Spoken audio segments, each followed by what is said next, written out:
이게 블랙리스트 관련이 많아요. 일단은. 그래서 지금 제일 떨고 있을 건 조윤선이죠. 조윤선 장관이 개입했다라고 볼 수 있는 증거들이 나왔다 이런 보도들이 나오고 있거든요. 예. 그게 이제 조윤선 장관으로 시작을 해서 아마 이게 또 관련돼 있으면 조윤선 장관이 관련돼 있는 것도 박근혜 전 대통령 또 연결되잖아요. 블랙리스트. 김기춘하고 또 연결되죠. 또 연결되죠. 계속 또 이렇게 빙빙 돌고 이제 안봉근 전 실장이 왜 저 사람은 안 가지 이런 사람들 많았는데 이제 조사 대상에 오를 가능성이 많아졌습니다. 예, 이재만도 거기는 아직 얘기가 총무비서가 아니니까. 아니요, 뭐 실체는 이제 파일에 있는 내용이라든지 뭐 검찰 수사가 어떻게 되는지를 봐야 알겠지만 저는 이 기사가 뜰 때마다 한 가지 의문이 있는데 거기에 대해서는 아무도 이제 얘기를 잘 안 하시는데 그냥 아주 그 사건의 본질과는 상관이 없지만 그 청와대에서 이제 이런 청와대 컴퓨터에서 문서가 또 발견됐다, 파일이 또 발견됐다 이렇게 기사가 나오잖아요. 예, 근데 청와대 안에 원래 컴퓨터가 있고 캐비넷이 있고 그 안에 문서가 있는 거 아닙니까? 예. 예를 들어 정권이 바뀌면은 청와대의 모든 것이 싹 다 비워지는 거 아니잖아요. 예. 예, 이 정권이 연속성이 있어서 원래는 함부로 비워가면 안 되는 거죠. 그대로 둬야 되는 거지. 근데 마치 이제 기사를 보면은 청와대 안에 컴퓨터에 어떤 파일 몇 천 개가 발견됐다. 예. 문서, 캐비넷에서 문서가 몇 구럼이 발견됐다. 이런 게 이제 기사가 나오면서 본질이 마치 있으면 안 되는 문서가 발견돼서 이거를 까서 이 안에 뭐가 있는지를 밝혀가지고 어떤 뭐 수사를 하고 뭐 이런 차원으로 흘러가는데 예. 문서나 파일은 당연히 있는 거거든요. 예. 어느 정권이건 그 안에. 그러면 기존의 어떤 정권들이 이제 정권이 교체돼서 들어갔을 때 직전 정권에서 만들었던 문서나 이런 뭐 파일이든 이런 것들을 이렇게 발견됐다라고 하면서 공개하고 마치 없어야 되는 문서들이 있었던 것처럼 얘기하는 이런 예가 있었나 저는 좀 의문이에요. 그러니까 이게 기본적으로 공문서고 경우에 따라서는 대통령 기록물일 수 있어요. 근데 저는 아주 이제 그러니까 절차에 이제 그 차관한 말씀을 드리는 거예요. 우리가 너무 지나치게 간과하고 있는 것 같아서 어느 정권의 문제가 아니에요. 지금 문재인 정권이 또 다른 뭐 정권으로 바뀌었을 때도 마찬가지고요. 지난 정권의 청와대에서 작성된 것들을 무슨 있으면 안 되는 것이 발견된 것처럼 발견됐다라고 하면서 오픈되고 이게 아무렇지도 않게 되는 것이 저는 적어도 대통령이라면 이렇게 되는 것에 대해서 일단 문재인 대통령도 또 법조인 출신이고 적폐를 청산하고 또 목적이 수단을 정당화할 수 없다라는 정의관념에 계신 분 아니겠어요? 그렇다면은 말씀하세요.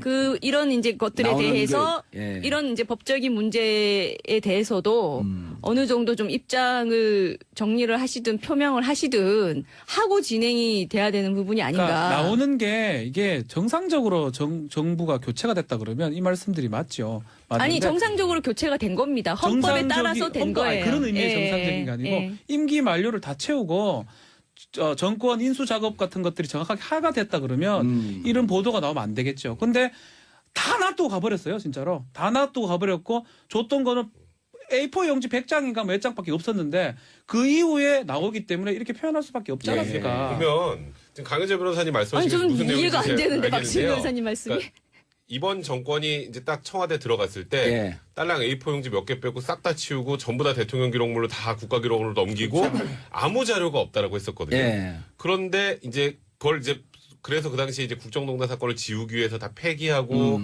뭐 일단 문서로 된 건 다 삭제하고 기록원을 넘길 거는 사실 기록원으로 넘길 이유도 없는 것도 대통령 기록물로 지정해서 다 넘기고 했다라는 보도가 나온 이후에 뒤지다 이제 청와대 내부를 이제 확인하다 보니까 미처 폐기하지 못한 자료들이 나온 거니까 이게 정상적으로 이 정권으로 인수가 된 거를 지금 여기 있네. 이거 인수를 받은 거를 가지고 지금 공개를 한다면 얘기가 다르지만 이건 인수해 준 게 아니라 다 폐기했는데 실수로 놔두고 간 거예요. 그 국정농단의 증거기 때문에 강희조 변호사님 말씀하시는 것 이해가 되나 이거는 조금 결이 다르다. 저는 개인적으로 생각합니다. 근데 이제 그게 저는 그 청와대 정무 막 이런 데 들어갔잖아요.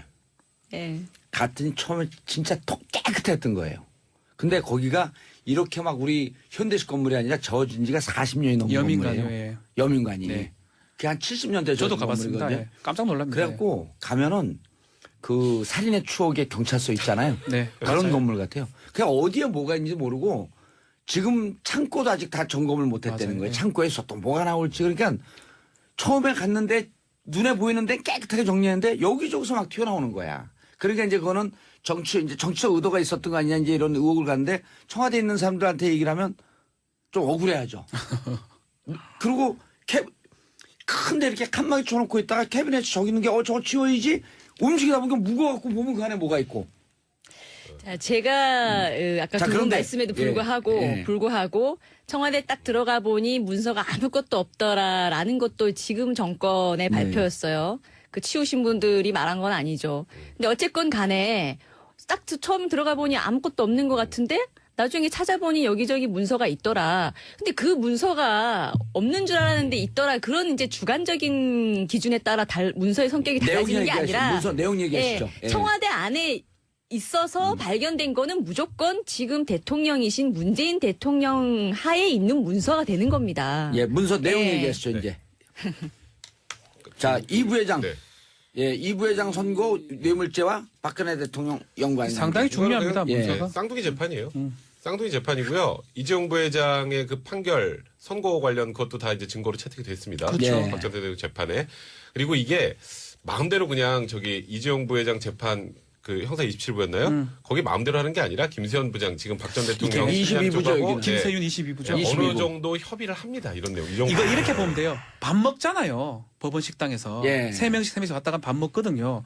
먹으면서 얘기를 할 수밖에 없어요. 너 쪽엔 뭐 증거 좀 있더나. 뭐 이렇게 얘기할 수밖에 없거든요. 22부, 27부가 똑같은 사건을 피고인만 달리해서 지금 재판하고 있다고요. 동일 사건에 충돌이 있으면 안 되잖아요. 그렇죠. 그러다 보면 사실상은 우리가 알 수가 없지만 우리 박백 변호사가 말씀하신 것처럼 분명히 협의를 하고 판결 선고한 것까지 다 알고 있을 거예요. 그렇다면 쌍둥이 재판이기 때문에 이거를 그대로 지금 벌써 이재용 부회장 판결문이 증거로 제출이 됐습니다. 증거로 채택이 될 겁니다. 그래 되면 판결문조차. 네. 예, 그걸 바로 내면 그만인 거거든요. 어허. 그래서 그렇게 된다면 재판 자체는 뭐 사실상 박근혜 전 대통령은 뭐 유죄다 보는 게 맞다 그리고 생각합니다. 이재용 부회장이 5년 나온 거 너무 작다는 사람들 많잖아요. 그죠? 뭐 좀 이거 너무 작은 거 아니야? 근데 그 작은 이유를 보면 수동적 뇌물이라는 네. 표현이 나오죠. 수동적 뇌물. 그 대통령이 예. 자꾸 레이저 쏘고 해서 어쩔 수 없이 측면도 배제할 수 없다. 묵시적 청탁. 네. 그걸 정확하게 뒤집으면 박 전 대통령의 죄질이 엄청 안 좋은 거예요. 적극적 요구거든요. 적극적으로. 그러니까 박 전 대통령 같은 경우에는 아무래도 뇌물죄 유죄로 나오면 중형이 선고되는 게 불가피한 상황이 된 거죠. 오히려 이재용 부회장이 낮게 나올수록 박 전 대통령이 높게 나오는 좀 그런 구조라고 봐야 될 거예요. 아, 그래요? 네, 그렇죠. 이 시소 게임 같은 거. 형량도 기본적으로 특가법상에 10년 이상이거든요. 10년이 기본이라고 봐야 되고 나머지 범죄 17개도 있고요. 거기다 지금 말씀하신 것처럼 판결문에 보면 피해자처럼 적어놨어요. 이재용은 조금 뭐 수동적으로 어쩔 수 없이 했다 줬다. 근데 반대로 레이저 쏟기 때문에 줬다라기 때문에 예. 형량도 법정에서 높을 뿐더러 양형에서도 상당히 안 좋게 자, 될것 순서는 같습니다. 이렇게 되지 않나요? 이 박근혜 대통령 재판을 하고 이재용 부회장 항소심으로 20. 가는. 네. 이렇게 가겠죠. 아니 두 개 중복될 것 같습니다.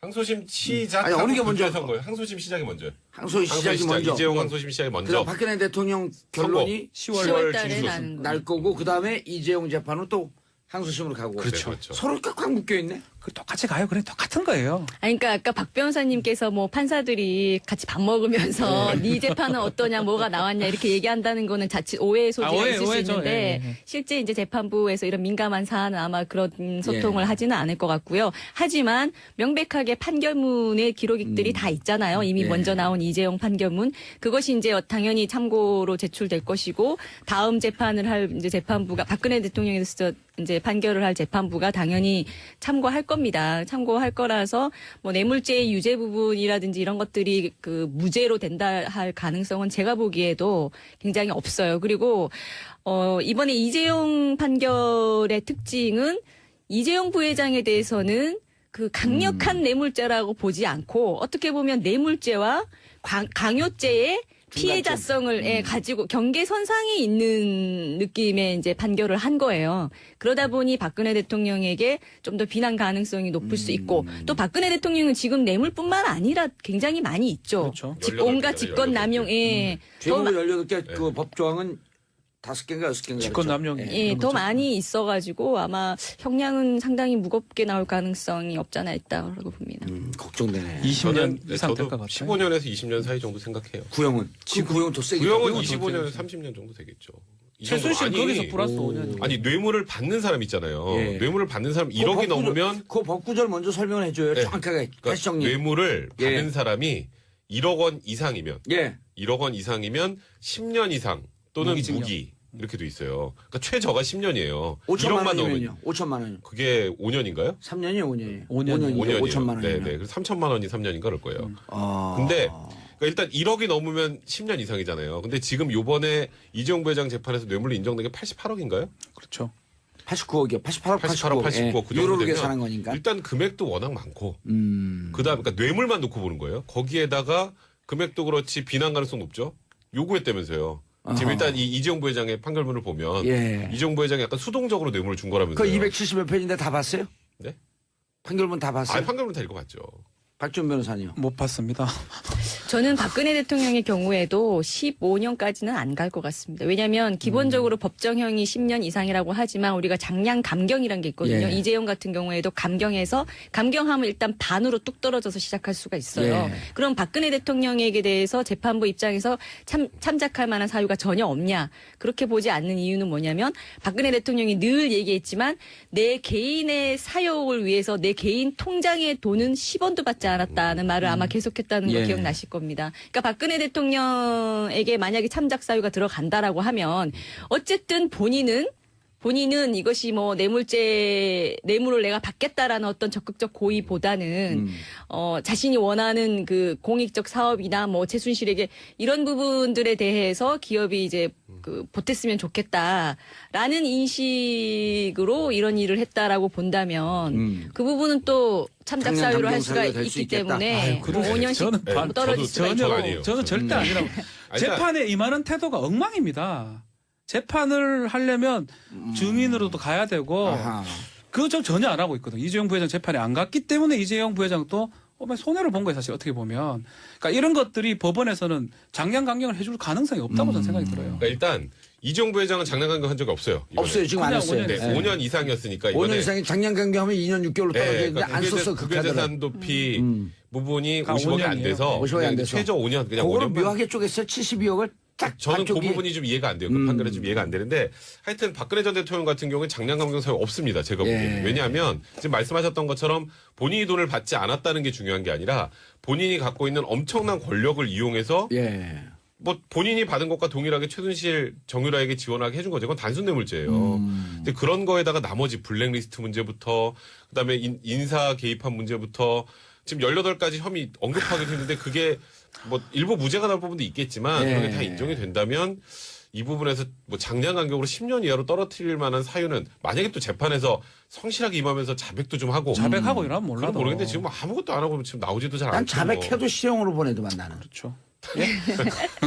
아니 박근혜 대통령이 글쎄 이재용 부회장하고 똑같이 5년 언저리일 가능성은 좀 없어 보이고요. 예. 그거보다는 훨씬 높겠지만 뭐 나중에 보시면 알겠죠. 판결 이후에서 그렇죠. 뭐 일체의 어떤 고려를 하지 않았나 아니면 뭐 일부라도 아, 있는지는. 뇌물죄가 더 괘씸하게 보일 수 있겠네. 아우 센 거죠.